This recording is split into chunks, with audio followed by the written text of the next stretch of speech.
أما بعد فأعوذ بالله من الشيطان الرجيم بسم الله الرحمن الرحيم قال الله تبارك وتعالى في كلامه المجيد والفرقان الحميد الحمد لله رب العالمين الرحمن الرحيم مالك يوم الدين صدق الله مولانا العظيم وبلغنا رسوله النبي الكريم الأمين الرؤوف الرحيم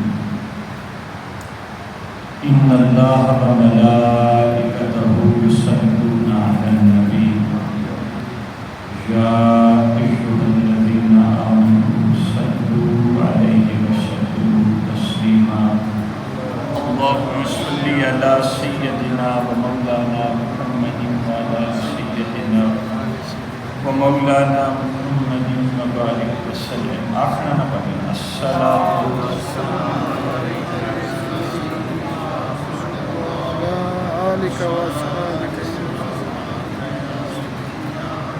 سارے مل کے پڑھیں الصلاة والسلام علیک یا سیدی یا رحمت للعالمین وعلی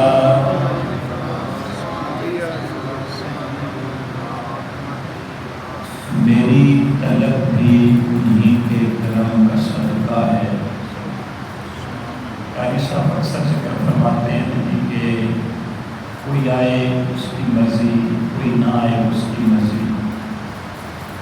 شاعر نے بڑی خوبصورت بات کی، بندے کو یہ ذہن رکھنا چاہیے کہ جناب اگر آنے کی توفیق یا طلب کی توفیق تو یہ بھی وہ پروردگار عالم عطا فرمائے۔ میری طلب بھی انہیں کے کرم کا صدقہ ہے، قدم یہ اٹھتے نہیں اٹھائے جاتے۔ میری طلب بھی انہیں کے کرم کا صدقہ ہے، قدم یہ اٹھتے نہیں اٹھائے جاتے ہیں۔ اللہ رب العالمین کی حمد و ثنا حضور اکرم سید عالم سرور عالم جان عالم صلی اللہ علیہ وسلم کی بارگاہ عالیہ میں ہدیہ درود و سلام عرض کرنے کے بعد عزت و تکریم کے لائق قبلہ پیر صاحب، جملہ معزز مقتدر محترم، میرے لیے بہت اہم، بہت قابل احترام علماء کرام، ذات شرف و مستعمی اور میرے حاضرین و شامل، اللہ رب العالمین کا بڑا کرم ہے کہ وہ ہمیں اپنے گھر میں بلاتا ہے، آنے کی توفیق عطا فرماتا ہے۔ یہ یقین جانے قبلہ قاری صاحب کا اور یہ علماء کرام کا اور انتظامیہ کمیٹی جامع مسجد تازہ کا ایک بہت بڑا احسان ہے، ایک بہانہ بنتا ہے نیکی کے لیے قدم اٹھانے، ورنہ دیکھیں نا اس کے علاوہ بھی تو 29 دن میں اپنی بات کر رہا ہوں گزر جاتے ہیں، مہینے کے 28 دن مہینے کے گزر جاتے ہیں، 31 کا اور 30 اس کے علاوہ گزر جاتے ہیں، لیکن ادھر وہ آنا بھی کم ہی نصیب ہوتا ہے۔ تو یہ جو محسن ہوتا ہے نا اس کو بھولنا بھی نہیں چاہیے۔ تو بہرحال یہ تو ضمناً بات آ گئی، یقین جانیں پچھلی بھی حضرت ذکر کر رہے تھے، چھٹی نہ ہوتی تو آج کچھ مزاج طبیعت جو بھی، تو بہرحال یہ آپ کی دعائیں ہیں، آپ کی توجہ ہے نا، تو دعا کریں پروردگار عالم اپنی بارگاہ میں قبول فرمائے۔ یقین جانیں وہاں نہ کثرت دیکھی جاتی ہے نہ کچھ اور چیزیں دیکھی جاتی ہیں، وہاں اخلاص للہیت اور حسن نیت کو دیکھا جاتا ہے، اور وہ اگر ہو اور پھر وہ قبول بھی ہوتی ہے جی، اور قبول ہو جائے تو پھر اور بندے کو درکار کیا ہوتا ہے۔ اب اسی احتشام آج میں نے مختصر سے وقت میں، تاکہ یہ تسلسل قائم رہے، سورہ فاتحہ کی پہلی 3 آیات بینات آپ دوستوں کی خدمت میں دلا دوں۔ اس سے پہلے بھی ہم 3 سے 4 درس بسم اللہ شریف پہ اور الحمد شریف پہ سننے اور سنانے کی شہادت حاصل کر چکے ہیں۔ آج بات میں ہی سے شروع کروں گا۔ پہلے میں چاہوں گا کہ ان تینوں آیات بینات کا، کیونکہ اب میرا دل ہے کہ وہ درس کی ایک جو باقاعدہ روٹین ہے، جو اس کا باقاعدہ مزاج ہے، وہ کوشش کی جائے۔ تینوں آیات بینات کا ترجمہ وہ اگر آپ تھوڑی سی توجہ فرمائیں گے نا، کیونکہ یہ ہم الحمدللہ ہر نماز میں بھی پڑھتے ہیں، سورہ فاتحہ ہر رکعت میں پڑھتے ہیں، تو اگر ترجمہ ذہن میں ہو تو پھر مفہوم ذہن میں ہو تو نماز پڑھنے کا لطف بھی دوبارہ ہو جائے اور قرآن فہمی بھی ہے۔ تو میں توجہ چاہوں گا، پہلی آیت کریمہ ہے الحمدللہ رب العالمین۔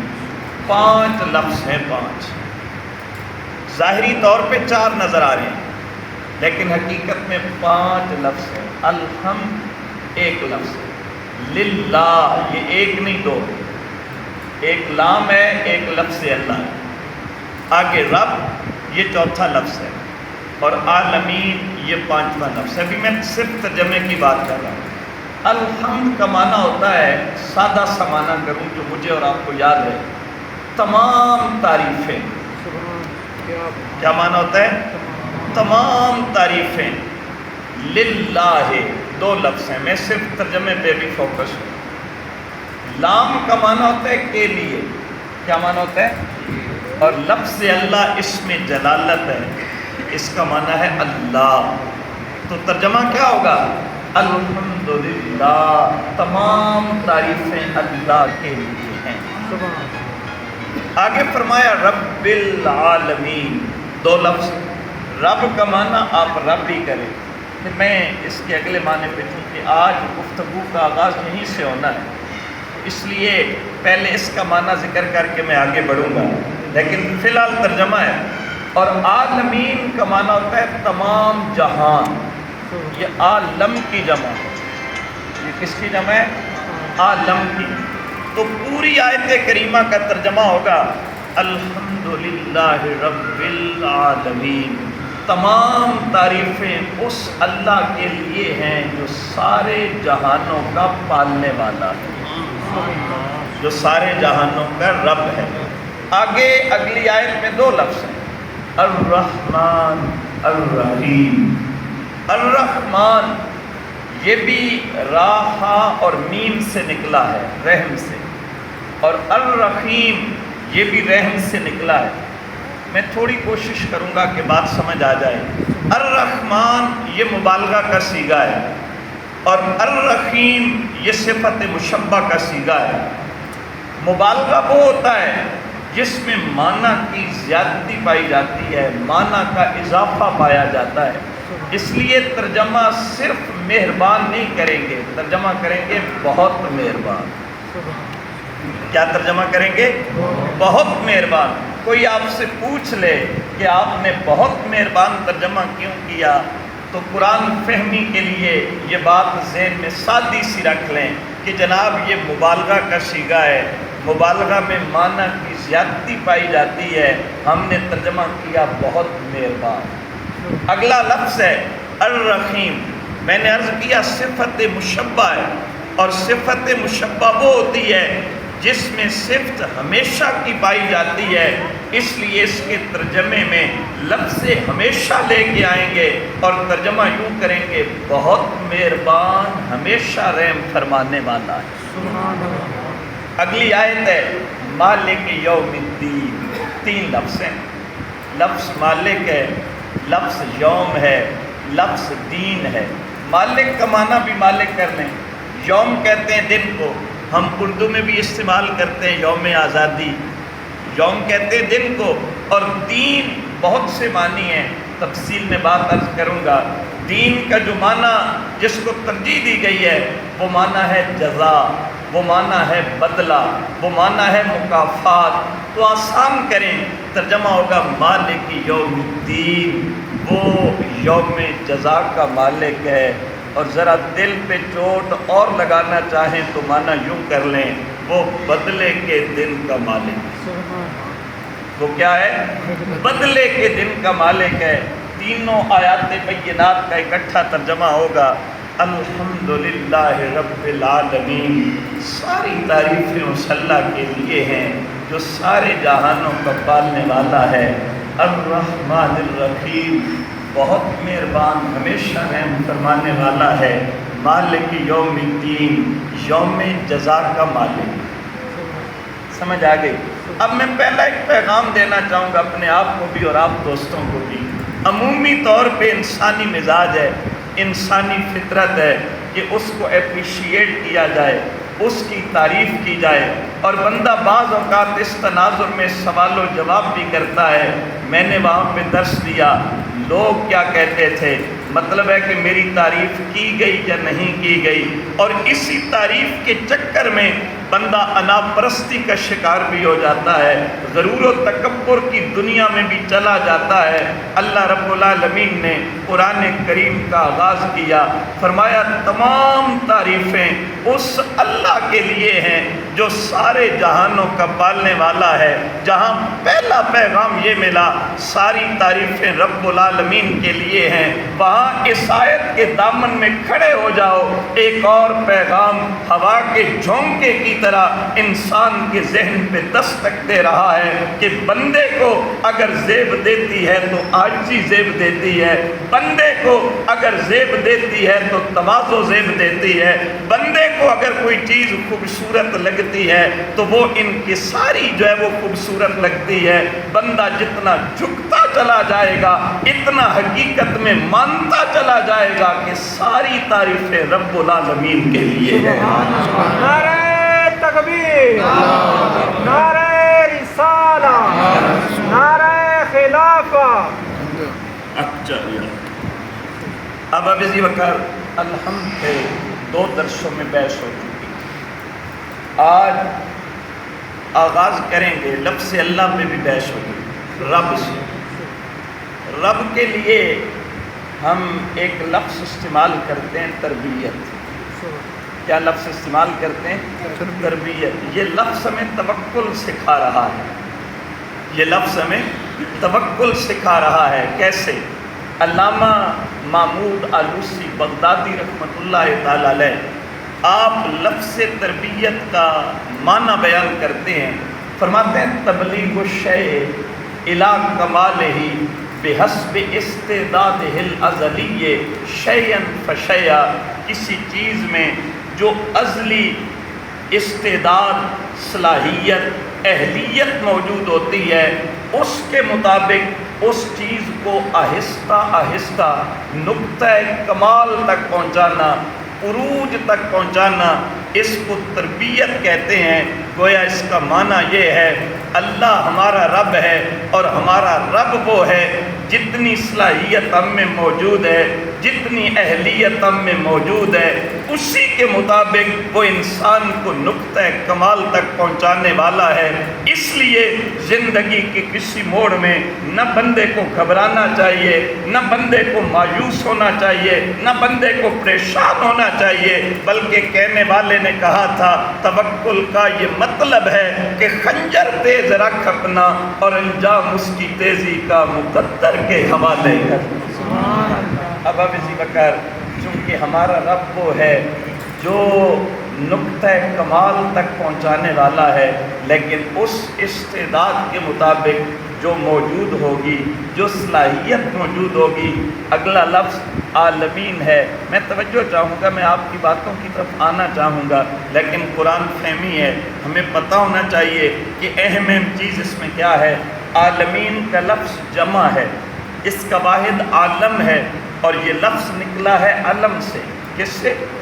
علم سے نہیں۔ علم کا معنی ہوتا ہے جاننا، علم کا معنی ہوتا ہے واقفیت حاصل کرنا، علم کا معنی ہوتا ہے پہچاننا۔ یہ لفظ نکلا ہے علم سے۔ علم کا معنی ہوتا ہے علامت، علم کا معنی ہوتا ہے نشانی۔ میں بڑی توجہ چاہوں گا، علم سے نکلا عالم، عالم کی جمع ہے عالمین۔ پروردگار فرماتا ہے تمام تعریفیں اس اللہ کے لیے ہیں جو عالمین کا رب ہے۔ مفسرین کرام کہتے ہیں یہ علامت اور نشانی کیسے بنا؟ فرمایا کیونکہ کائنات کی ہر چیز اپنے پیدا کرنے والے کا پتہ دیتی ہے، اس کی علامت اور نشانی بنتی ہے، اس لیے اس کو عالم کہا جاتا ہے۔ اور سارے عالمین کی جو ذات رب ہے وہ اللہ رب العالمین کی ذات ہے۔ اب اسی وقت حضرت ابو سعید خدری رضی اللہ تعالیٰ عنہ آپ سے روایت ہے، آپ فرماتے ہیں اللہ تعالیٰ نے 40,000 عالم پیدا کی۔ اب یہ بحث ہے نا کہ عالم ہیں کتنے، آپ فرماتے ہیں کہ اللہ تعالیٰ نے 40,000 عالم پیدا کیے، اور یہ دنیا جس میں ہم رہ رہے ہیں یہ شرق سے لے کے غرب تک ایک عالم ہے، گویا اس جیسے جو ہے وہ اور عالم 39,999 اور بھی موجود ہیں۔ اور امام مقاتل فرماتے ہیں 80,000 عالم ہیں، 40,000 عالم خشکی میں ہیں اور 40,000 عالم سمندر میں ہیں۔ امام ابو العالیہ سے مروی ہے، آپ فرماتے ہیں جن ایک عالم ہے، انس ایک عالم ہے، ان کے سوا زمین کے 4 زاویے ہیں اور ہر زاویے میں 1500 عالم ہیں۔ گویا مختلف روایات ملتی ہیں 40,000 عالم ہوں یا 80,000 عالم ہوں، کائنات میں جہاں جہاں پہ جو چیز بھی موجود ہے وہ عالم میں آئے گی۔ میں ایک بات آپ دوستوں کی خدمت میں عرض کرنا چاہوں گا، عالم کا ایک بڑا سادہ سا معنی کسی نے بیان کیا جس نے ہمیں سمجھا دیا کہ مخلوق کسے کہتے ہیں، عالم کسے کہتے ہیں۔ فرمایا ما سوی اللہ فہو عالم، اللہ کے سوا جو کچھ ہے وہ عالم ہے، اللہ کے سوا جو کچھ ہے وہ مخلوق ہے، وہ ذات خالق ہے، اس کے سوا جو کچھ ہے وہ مخلوق ہے، اور اس سب کو پالنے والی ذات بھی اسی کی ذات ہے۔ اب اسی وقت آگے فرمایا الرحمن الرحیم۔ میں تھوڑی توجہ چاہوں گا کہ چونکہ جس چیز کی طرف میں بڑھنا چاہتا ہوں تاکہ ہمیں سمجھ آئے، یہ ایک قول یہ بھی ہے کہ ایک قول ہے کہ یہ مبالغہ اور صفت مشبہ ہیں، اور ایک قول یہ بھی ہے کہ جو یہ دونوں مبالغے کے صیغے ہیں اور ان کا ماخذ رحمت ہے، اور رحمت الہی سے مراد اگر ان کا ماخذ جس سے یہ نکلے ہیں وہ رحمت ہے تو پھر اس رحمت سے مراد کیا ہے؟ فرمایا رحمت الہی سے مراد اللہ تعالیٰ کا وہ انعام اور اکرام ہے جس سے وہ اپنی مخلوق کو سرفراز فرماتا ہے۔ آگے فرمایا مالک یوم الدین، اس میں 2 قراتیں ہیں، اس کو مالک بھی پڑھا گیا ہے اور اس کو مالک یوم الدین بھی پڑھا گیا ہے۔ اور اگر مالک پڑھیں تو معنی کیا ہوگا؟ مالک اس شخص کو کہتے ہیں جو اپنی مملوکہ چیزوں میں، جو اس کی ملکیت ہوتی ہیں، اپنی مملوکہ چیزوں میں جس طرح چاہے تصرف کرنے پر قادر ہو، اور ملک اس کو کہتے ہیں جو اپنی رعایا میں تمام احکام اوامر و نواہی کو نافذ کرتا ہو۔ الغرض فرمایا اگلا لفظ کہا یوم، کون سا لفظ ہے؟ یوم۔ عرف میں جو عمومی طور پہ ہمارے ہاں عرف ہوتا ہے، جو عام لوگ عمومی طور پہ مراد لیتے ہیں، عرف میں طلوع آفتاب سے لے کے غروب آفتاب تک کے زمانہ کو یوم کہتے ہیں، اور اہل سنت کے نزدیک شریعت میں طلوع فجر ثانی سے لے کے غروب شمس تک کے وقت کو یوم کہتے ہیں۔ اور اباب ذیوکر چونکہ یہاں پہ حکم یہ ہے مالک یوم الدین، وہ بدلے کے دن کا مالک ہے، وہ یوم جزا کا مالک ہے، یعنی اس کو میں اور سادہ کروں، جو ہم اصطلاح استعمال کرتے ہیں وہ معنی کروں، وہ قیامت کے دن کا مالک ہے۔ تو آؤ قرآن کریم سے پوچھتے ہیں قیامت کے دن اس کی مقدار کتنی ہے؟ قرآن کہتا ہے تعرج الملائکۃ والروح الیہ فی یوم کان مقدارہ 50,000 سنہ، یعنی قرآن نے یہ بیان کیا کہ قیامت کا ایک دن 50,000 سالوں کے برابر ہوگا۔ کتنا ہوگا؟ 50,000 سالوں کے برابر ہوگا۔ اب اسی وقت امام ابو یعلا رحمۃ اللہ تعالیٰ علیہ نے اس حدیث مبارکہ کو حضرت ابو سعید خدری رضی اللہ تعالیٰ عنہ سے روایت کیا ہے۔ حضور کی بارگاہ میں عرض کی گئی، یا رسول اللہ صلی اللہ علیہ وسلم، قرآن مجید میں اس دن کے متعلق ہے، یعنی قیامت کے دن کے متعلق ہے کہ وہ 50,000 برس کا ہوگا۔ یہ کتنا لمبا دن ہوگا؟ رسول اکرم صلی اللہ علیہ وسلم نے فرمایا، قسم ہے اس ذات کی جس کے قبضہ و قدرت میں محمد صلی اللہ علیہ وسلم کی جان ہے، مومن پر اس دن میں تخفیف کی جائے گی، حتیٰ کہ وہ جتنی دیر میں دنیا میں فرض نماز پڑھتا تھا اس پر وہ دن اس سے بھی کم وقت میں گزر جائے گا۔ میں یہاں پہ توجہ چاہوں گا، اسی چیز کی طرف میں لے کے آنا چاہتا تھا کہ جو سچا بندہ مومن ہے اس پر وہ دن جتنی دیر میں وہ نماز پڑھتا ہے اس سے بھی کم وقت میں گزر جائے گا،